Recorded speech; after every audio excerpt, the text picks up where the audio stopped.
to remember that the underling, or in that case, the gallery manager, may someday be a person of decision-making power.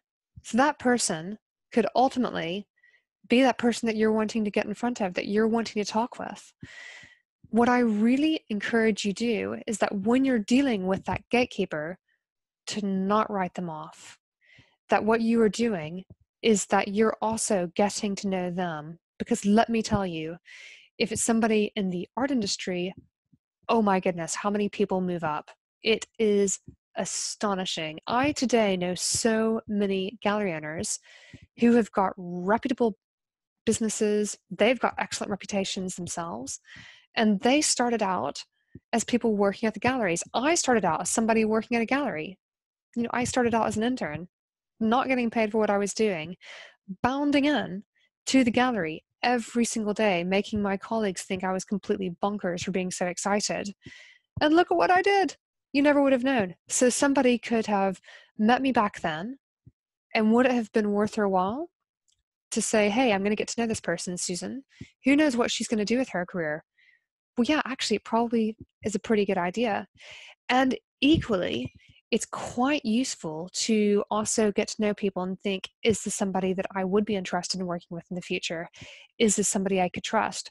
Because when you're in a meeting with someone, you can get a really good sense of that person. And even if they're not that experienced in their careers yet, even if they are in a junior position or in a position, whatever it is, in which they don't wield that decision-making power, you probably get a sense of what that person would be like to work with. And a slightly disjointed but still applicable example of this is years ago when it was probably that year I was talking about when I met Dave. I remember going to a big exhibition opening in London. That gallery actually has since closed. Ooh, just one moment. That's Alexa. That's so funny. Oh, I didn't think about turning that off. That's hilarious.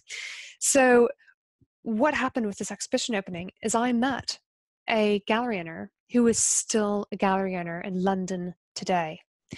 And she was really rude to me. And I thought to myself, gosh, I've got that person's number, right? I know what this person is like to deal with. So have I worked on developing a relationship with her as a potential colleague? No, I haven't. And that's because I got a good idea of her for the way that she treated me. It's sort of like, how does somebody treat a janitor? How do they treat somebody who is seen to be the underling? Who's to say what that person is going to do in their lives, and what influence do they wield? So I kid you not, there are galleries and gallery owners specifically who are known to listen to their teams.